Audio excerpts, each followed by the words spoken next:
সাম্প্রতিক আইনশৃঙ্খলা পরিস্থিতি অবনতির প্রেক্ষাপটে চোর ছিনতাইকারীদেরকে গণধোলাই দেওয়ার পক্ষে সোশ্যাল মিডিয়া বেশ হাইপ উঠেছে। অনেকে বর্তমানে এটাকে সমাধান ভাবছেন। এ বিষয়ে শরীয়তের নির্দেশনা কি? দেখুন, দুর্ভাগ্যজনক বাস্তবতা যে আমাদের দেশে আইনশৃঙ্খলা পরিস্থিতি কিছুটা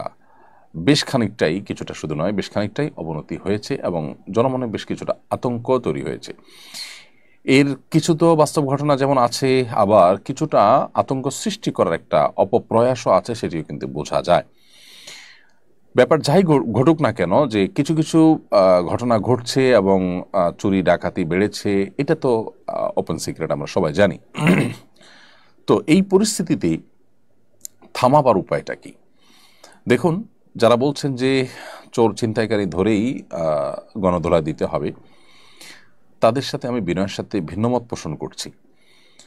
সন্দেহাতীতভাবে চুরি ছিনতাইতে যারা লিপ্ত, তাদেরকে ধরবার জন্য এলাকায় এলাকায় বিভিন্ন টিম করে করে মানুষ পাহারাদারি করা উচিত এবং ধরার সাথে সাথে তাদেরকে আইনশৃঙ্খলা রক্ষাকারী বাহিনীর হাতে সোপর্দ করা উচিত।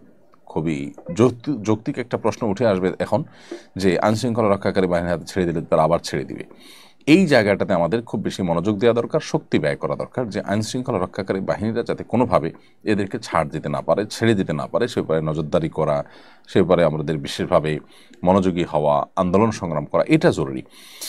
আমরা যদি আইন হাতে তুলে নেই, তাহলে সেক্ষেত্রে অনেক নিরীহ মানুষ মারা যাবে এবং একটা মানুষ দেখা যাবে যে একটা অপরাধ করেছে, সে অপরাধে তার আসলে জীবন নিয়ে ফেলা মতো অপরাধ সে করেনি, কিন্তু সেটাও হয়ে যাবে এবং এইটাকে কেন্দ্র করে মানুষ যার যার শত্রুতা উদ্ধার করা শুরু করবে।